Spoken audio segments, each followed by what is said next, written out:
23 سال حضور کو وقت ملا، مختصر وقت ظاہراً تبلیغ کرنے کے لیے، پوری دنیا میں دین بھی پھیلانا ہے۔ گھر میں 11 ازواج ہیں، 4 بیٹیاں ہیں، ان کی اولادیں، سارے کام کاج بھی دیکھنے ہیں۔ لیکن سیدہ طیبہ طاہرہ حضرت عائشہ صدیقہ رضی اللہ تعالیٰ عنہ فرماتی ہیں سارا دن تبلیغ کرتے، ہر غلام کے دکھ سنتے، گھر میں آتے تو اپنے گھر والوں کا خیال کرتے، کام میں ہمارا ہاتھ بٹاتے۔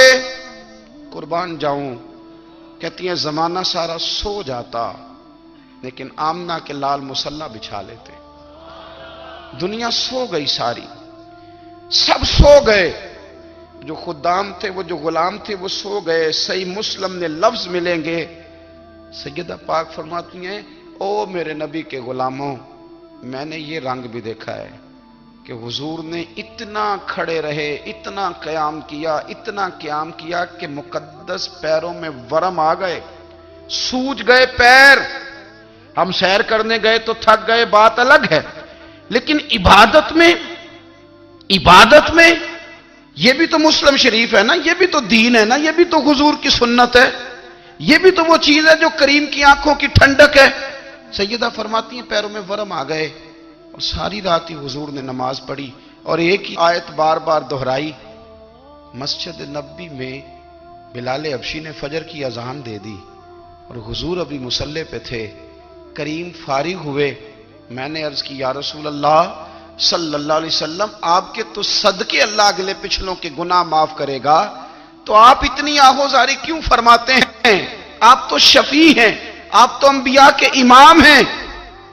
تو حضور نے فرمایا عائشہ تم نے گنوایا ہے نا میرے اللہ کی مجھ پر کتنی رحمت ہے، افلا اکون عبدا شکورا، فرمایا اگر اس نے اتنی نعمتیں دی ہیں تو کیا میں اس کا شکر گزار بندہ نہ بنوں؟ میں شکر گزار بندہ نہ بنوں اس کا؟ پھر اگر اتنی نعمتیں اس نے دی ہیں، مجھے اتنا نوازا ہے، تو پھر میں اس کے سامنے سجدے نہ کروں؟ او میرے بھائی، بڑے قابل فخر لوگ ہیں ہم کہ ہم نبی پاک کے غلام ہیں، ہم قابل فخر ہیں کہ نبی کریم کے غلام ہیں۔ کیا کبھی اس غلامی کے شکرانے میں بھی 2 نفل پڑھے کہ یا اللہ تیرا شکر ہے تو نے ہمیں حضور کا غلام بنایا ہے؟ یاد رکھیں کہ اپنی روحانی زندگی کو آباد کریں، استغفار پڑھیں، تسبیحات کریں، کچھ چھوٹے چھوٹے اعمال ہیں ان کو اپنی زندگی میں حصہ بنائیں۔ ترمذی شریف میں حدیث ہے، نبی پاک صلی اللہ علیہ وسلم نے فرمایا 3 مرتبہ صبح، 3 مرتبہ شام اعوذ باللہ السمیع العلیم 3 دفعہ یہ پڑھو، اور 1 دفعہ سورۃ حشر کی آخری 3 آیات، هو اللہ الذی لا الہ الا هو عالم الغیب والشہادۃ هو الرحمن الرحیم۔ اعوذ باللہ من الشیطان الرجیم ہے نا، اس کو پڑھنا ہے اعوذ باللہ السمیع العلیم من الشیطان الرجیم۔ فرمایا 3 دفعہ اس کو پڑھو اور 1 دفعہ سورہ حشر کی 3 آیتیں، 1 دفعہ صبح اور 1 دفعہ شام۔ صبح کیا ہے، شام کیا ہے؟ تو اعلیٰ حضرت بریلوی فرماتے ہیں صبح سے مراد ہے آدھی رات ڈھلنے سے لے کر سورج نکلنے تک، آدھی رات ڈھلنے سے لے کر یعنی تہجد کا ٹائم سے لے کر سورج اور شام کیا ہے؟ دوپہر ڈھلنے سے لے کر مغرب کی اذان تک، یہ شام ہے۔ اب سن لیں، یہ ترمذی کی حدیث ہے سیاستہ کی، نبی پاک نے فرمایا جس نے 3 مرتبہ اعوذ باللہ پڑھی اور 1 بار سورہ حشر کی آخری 3 آیتیں پڑھی، 1 دفعہ صبح پڑھے، 1 دفعہ شام پڑھے، نبی کریم علیہ السلام فرماتے ہیں اگر صبح پڑھے گا تو 70,000 فرشتے شام تک، اور اگر شام کو پڑھے گا تو 70,000 فرشتے صبح تک پڑھنے والے بندے کی مغفرت کی دعا مانگتے رہیں گے۔ چلے میں تو اس بات پہ بھی بڑا راضی ہوں کہ پہلی دفعہ اہل سنت میں ایسا ہو رہا ہے کہ وظیفہ ملنے پر لوگ نعرے لگا رہے ہیں، ورنہ وظیفہ بتائیں تو کہنے میں بھی پڑھیں گے پر کوئی تویز بھی لکھ چھڑو ماڑا گیا۔ ایک صاحب آئے مجھے کہنے لگے جی برکت کوئی نہیں، غربت بڑی ہے۔ میں نے کہا سرد واقعہ پڑھا کر، کہنے پیر صاحب تھوڑی تکلیف کرو کو میں نے تویز بھی کر دیو۔ میں نے اسے کہا خدا کے بندے میں تویز دوں گا پتہ نہیں کام بنے گا نہیں بنے گا، سورت واقعہ پڑھ، یہ وہ تویز ہے جو مدینے والے رسول نے عطا فرمایا ہے کہ سورت واقعہ پڑھو تمہیں کبھی فاقہ نہیں آئے گا۔ تو وظائف پڑھیں، عبادات کریں، تیاری کریں، کچھ نیک اعمال بچائیں ایسے جن کا ہمیں پتہ ہو، جو ہمارے رب کو پتہ ہو۔ حضرت عبداللہ ابن عمر رضی اللہ تعالیٰ عنہ حضرت عمر کے صاحبزادے، مکہ مکرمہ میں ان کی قبر ہے۔ میں نے جب انہیں پڑھا تو مجھے ان سے بڑا پیار ہو گیا، لیکن آپ کو پتہ ہے وہاں جا کے کسی شخص کا مزار تلاش کرنا یا پوچھنا ایک مشکل کام ہوتا ہے۔ تو ایک دفعہ میں مکہ شریف میں حاضر تھا، تو ایک گاڑی والا ڈرائیور مجھے کہنے لگا کہ مولانا میں آپ کو جانتا ہوں، مجھے آپ سے محبت ہے، ایک بات بتاؤں آپ کو؟ میں نے کہا بتاؤ۔ کہنے لگے حضرت عبداللہ ابن عمر کی قبر دیکھنی ہے۔ میں نے کہا یہ تو نہیں کہہ رہا، یہ کسی نے بندوبست کرایا ہے، یہ اللہ نے تیرے دل میں بات ڈالی ہے، یہ ہو گیا تو لے چل مجھے۔ حضرت عبداللہ ابن عمر کو نبی پاک نے فرمایا تھا راجل صالح، یہ نیک بندہ ہے، یہ متقی آدمی۔ حضرت عبداللہ ابن عمر رضی اللہ تعالیٰ عنہ سیدنا فاروق اعظم رضی اللہ تعالیٰ عنہ کے صاحبزادے ہیں، اور ان کی ہمشیرہ سیدہ حفصہ رضی اللہ تعالیٰ عنہ حضور کی زوجہ محترمہ ہے۔ ایک دن اپنی ہمشیرہ سے کہنے لگے کہ نبی کریم صلی اللہ تعالیٰ علیہ وسلم گھر میں آئے نا، اور اگر حضور غم امت میں پریشان نہ ہوں، طبیعت کو حشاش بشاش دیکھو، تو ذرا پوچھنا تو صحیح حضور کا میرے بارے میں کیا خیال ہے، پوچھنا تو صحیح کہ کریم کی بارگاہ میں میرا کیا مقام ہے، میرے بارے میں حضور کیا فرماتے ہیں۔ اب بہن کو کام بتائے، اور بتائے بھی بھائی، اور پھر بہن وہ کام نہ کرے، یہ تاریخ میں ہوتا نہیں۔ حضرت عمر فاروق رضی اللہ تعالیٰ عنہ کی صاحبزادی ام المومنین رضی اللہ تعالیٰ عنہ فرماتی ہیں کہ میں تو بس منتظر تھی۔ انہوں نے تو کہا تھا نا کہ اگر تم حشاش بشاش دیکھو تو بات کرنا، لیکن حضور تشریف لائے، میری باری تھی، میرے گھر تشریف لائے، کھانا پیش کیا تو فوراً میں نے عرض کی حضور ایک بات پوچھنی تھی۔ تو حضور نے فرمایا پوچھئے۔ میں نے عرض کی حضور میرے بھائی عبداللہ ابن عمر کے بارے میں آپ کا کیا خیال ہے؟ نوجوانوں میری بات پہ غور کرنا، میرے بھائی کے بارے میں آپ کا کیا خیال ہے؟ تو نبی کریم صلی اللہ تعالیٰ علیہ وآلہ وسلم نے میری طرف دیکھا، اور پھر حضور زیر لب تھوڑا مسکرائے، اور بریلی کے امام کہتے ہیں کہ حضور مسکرا دیتے تھے نا تو جو بڑا دکھی ہوتا تھا وہ بھی ہنس پڑتا تھا۔ اب سوال پیدا ہوتا تھا کہ پھر تو اس مسکراہٹ کے لیے انتظار کرنا پڑتا ہوگا کئی مہینے کہ حضور مسکرائیں تو رونے والے ہنسیں، تو اعلیٰ حضرت فرماتے نہیں، انتظار نہیں کرنا پڑتا، یہ مسکراتے رہنا تو حضور کی عادت ہے۔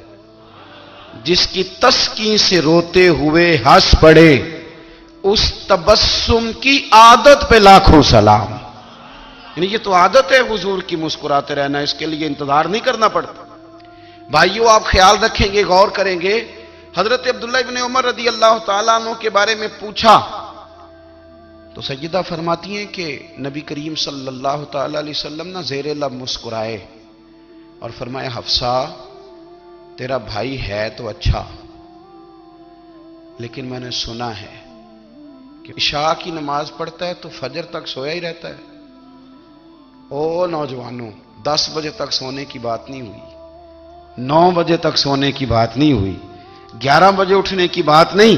حضور فرمانے لگے میں نے سنا ہے کہ عشاء کی نماز پڑھ کے سو جاتا ہے اور فجر تک سویا ہی رہتا ہے، اسے چاہیے کہ تہجد کے وقت اٹھا کرے، اللہ کی بارگاہ میں حاضر ہوا کرے، آہوزاری کرے، سجدے کرے، عبادت کرے، اٹھتا ہے اور فجر میں جا کے اٹھتا ہے۔ حضرت جناب حفصہ رضی اللہ تعالیٰ عنہ کہتی ہے میں نے جناب عبداللہ ابن عمر کو پیغام دیا اور میں نے کہا میرے جوان بھائی سن، نبی پاک نے فرمایا ہے تو اچھا پر تہجد میں نہیں اٹھتا، نفل نہیں پڑھتا۔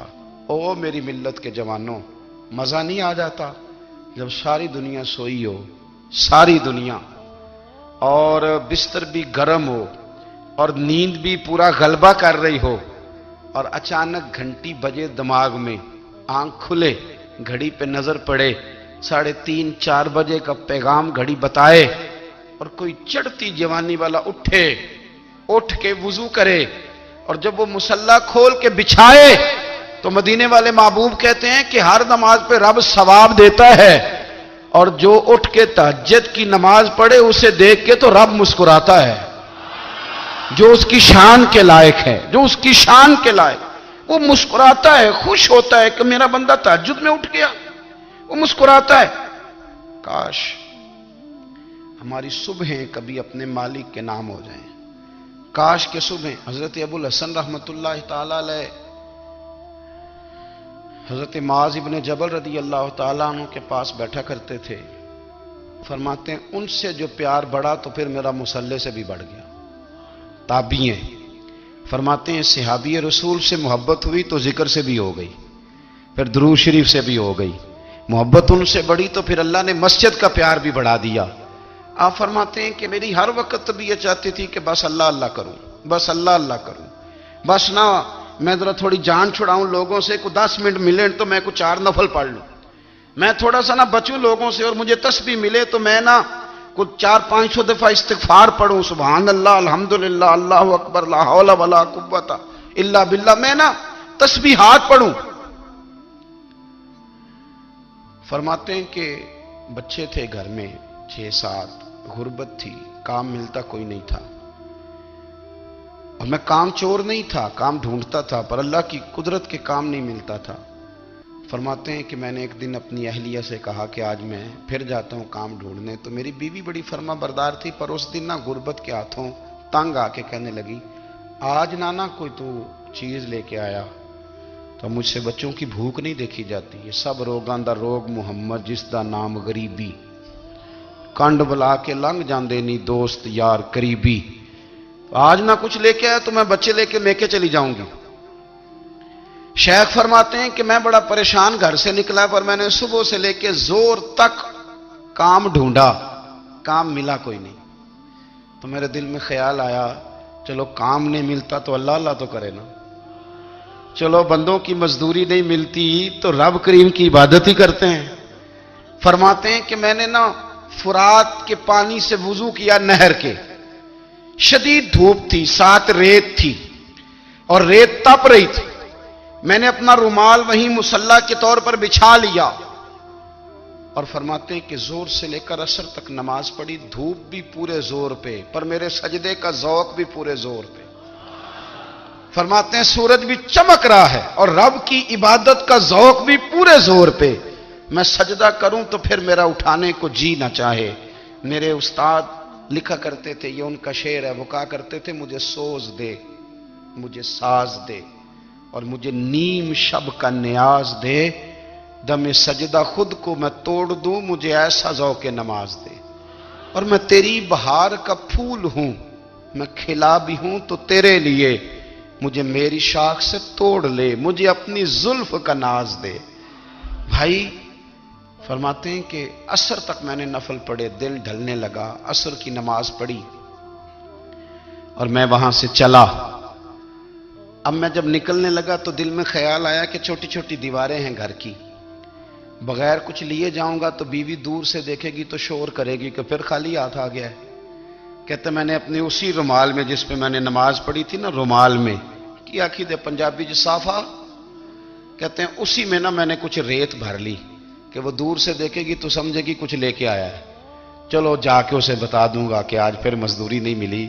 کہتے ہیں وہ ریت لے کر جب میں گھر میں گیا تو پہلے بیوی دروازے پہ کھڑی ہوتی تھی, پوچھتی تھی خالی ہاتھ آ گئے ہو, آج میں نے دیکھا تو ہے ہی کوئی نہیں. فرماتے ہیں میں اندر داخل ہوا, سلام لیے, کونے میں نے وہ رومال رکھ دیا اور میں نے آواز دی کہ بھلی مانس کہاں ہو.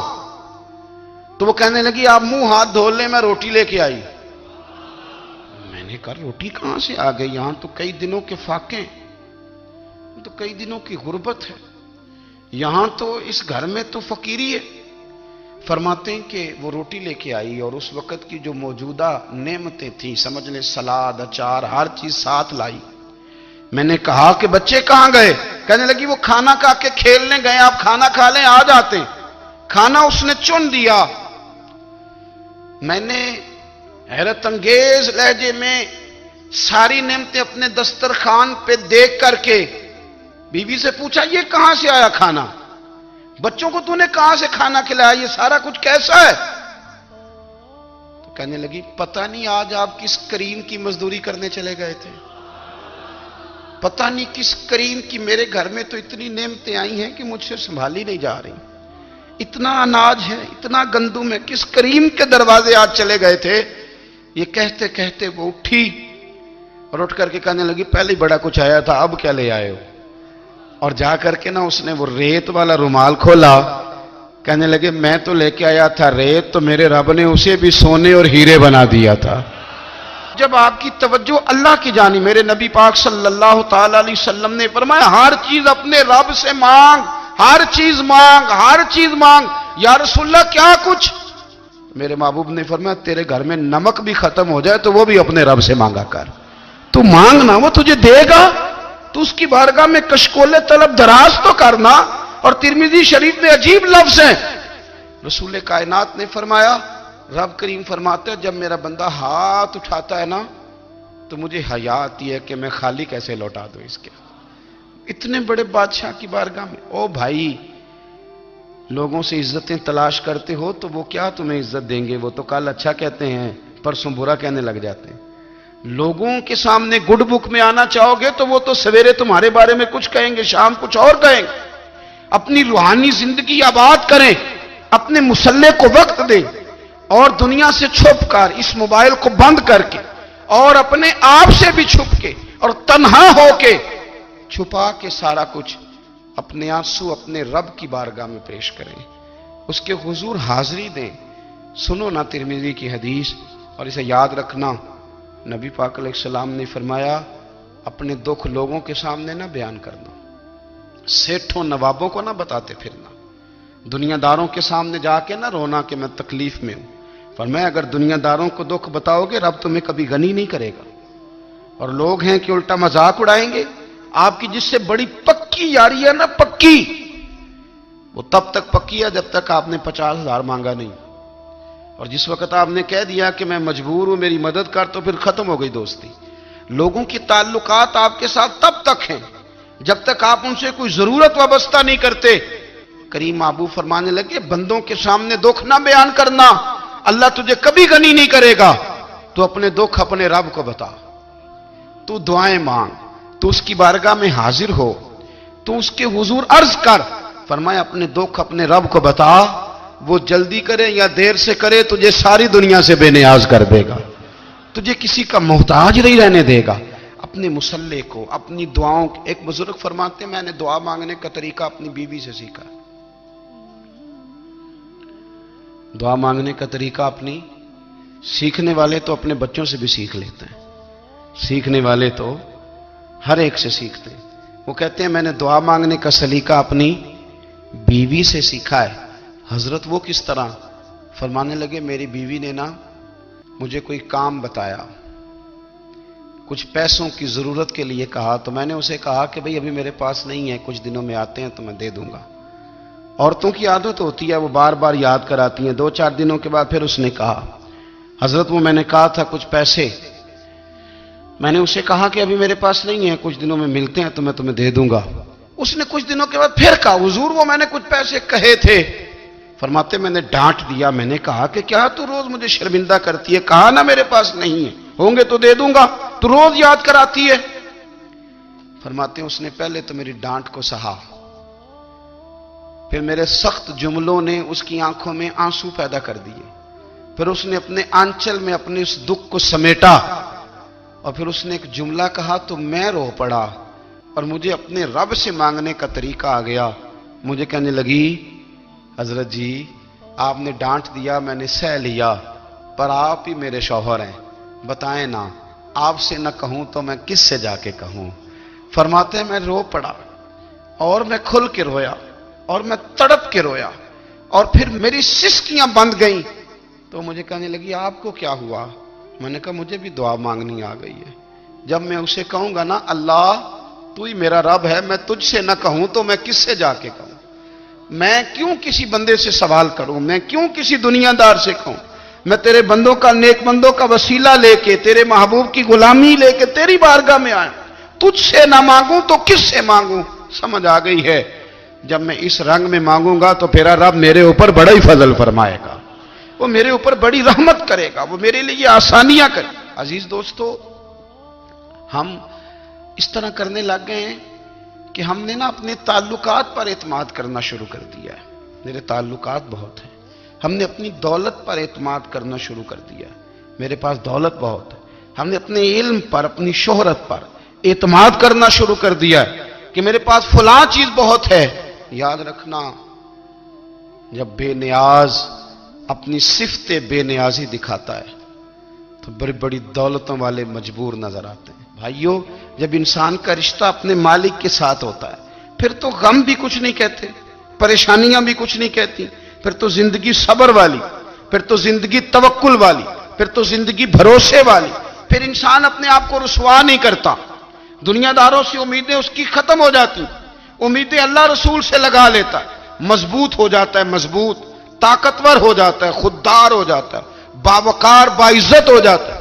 حضرت بہلول دانا رحمت اللہ علیہ بیٹھے تھے تو ہارون رشید حج کر کے آ رہا تھا، تو رستے میں حضرت شیخ سے ملاقات ہو گئی تو السلام علیکم کے بعد کہنے لگا حضور کوئی حکم ہو تو بتائیے گا۔ تو حضرت بہلول دانا فرمانے لگے تیرا رب کون ہے؟ اس نے کہا اللہ۔ تو فرمایا میرا کون ہے؟ کہا اللہ۔ فرمانے لگے تو بڑا ہی بیوقوف ہے، کیا تو یہ سمجھتا ہے کہ رب ہارون رشید کو تو دے گا اور بہلول دانا کو بھول جائے گا؟ تیرا بھی وہی رب ہے، میرا بھی وہی رب ہے، اس نے اگر تجھے دے کے آزمایا ہے تو ہو سکتا ہے مجھے نہ دے کے آزما رہا ہو، جب اس کی حکمت کے تقاضے ہوں گے تو عطا کرے گا اور دے گا، تو جا اپنا کام کر۔ بھائی اپنی روحانی زندگی، اپنی عبادات، اپنے وظائف، اپنے روزمرہ کے معاملات، اپنی دعائیں، اپنا استغفار، دیکھو کوئی مشکل کام تو نہیں، 2 رکوع ہیں سورہ واقعہ کے، اگر رات کو پڑھ لی جائے تو۔ میں کس طرح یہ بات بیان کروں کہ تعویذ بانٹنا آسان ہے اور وظیفہ بتانا مشکل۔